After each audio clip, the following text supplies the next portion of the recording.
ഇന്നലെ രാത്രി വെളുപ്പിന് 2:30-ക്കായിരുന്നു സംഭവം. ഇവിടെ അതിന് മുന്നേ 12 മണി വരെ ആനശല്യം ഉണ്ടെന്നാണ് പറഞ്ഞു. പക്ഷേ ഞങ്ങൾ അറിഞ്ഞില്ല, ഞങ്ങൾ ഉറങ്ങിക്കിടക്കുമായിരുന്നേ. അന്നേരം ഈ ഗ്ലാസ് പൊട്ടുന്ന സൗണ്ട് കേട്ടോണ്ടാണ് ഞങ്ങൾ എണീറ്റത്. അന്നേരം എണീറ്റപ്പോൾ ഇതിൻ്റെ കുറച്ച് ഭാഗം കൈ തുമ്പിക്കൈ മുറിക്കകത്തുണ്ടായിരുന്നേ.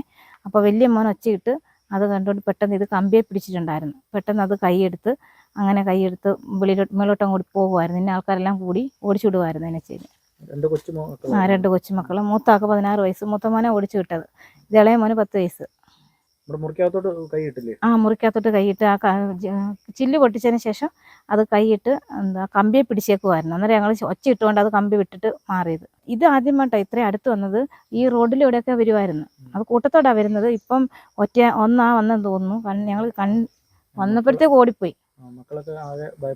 മക്കൾ 2 പേടിച്ചിട്ടായിരുന്നു. 3:30 വന്നോണ്ടിരുന്ന ഇനിയിപ്പം വരാൻ നടക്കത്തില്ല. ഇത്രയും ആദ്യമായിട്ടില്ല ഇത്രയൊക്കെ. ഇത് ആദ്യമല്ല, ആന ഇങ്ങനെ വന്നും പോയി നിൽക്കും. ഇത്രയും ശല്യം ഉണ്ടാക്കിയിട്ടില്ല. വീടിൻ്റെ ഗ്ലാസ് പൊട്ടിക്കുന്ന ആദ്യമായിട്ടാണ്. അവരും ഒറ്റയ്ക്കായിരുന്നു. ഇത് 2 പൊടി പിള്ളേരെ കൊണ്ട് കിടക്കുന്നവര്. അതുപോലെ പുലി കയറി അതും 2 പൊടി പിള്ളേരെ ഉള്ളു. പകലും 3:30. എന്തോ ചെയ്യാനാണ്.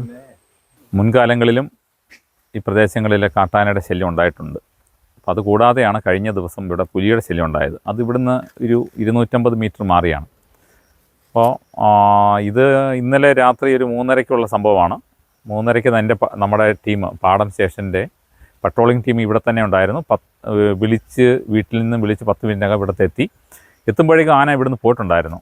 അപ്പോൾ രാത്രിയിൽ പട്രോളിങ്ങുകൾ നമ്മൾ കൂടുതൽ കാര്യക്ഷമമാക്കി ഇവിടെ തന്നെയാണ് കേന്ദ്രീകരിച്ചേക്കുന്നത്. ഇപ്പോൾ 2 ദിവസമായി പൂമരുതിക്കുഴിയും പുലിയുടെ ഇഷ്യൂള്ള 2ാമത്തെ സ്ഥലമായ പാക്കണ്ടം പ്രദേശങ്ങളിലുമായിട്ടാണ് നമ്മളിപ്പോൾ ടീമുള്ളത്. നമ്മുടെ ടീമിനോടൊപ്പം തന്നെ RRT ടീമുണ്ട്. അവരും ഈ 2 പ്രദേശങ്ങളിൽ പട്രോളിംഗ് നടത്തുന്നുണ്ട്.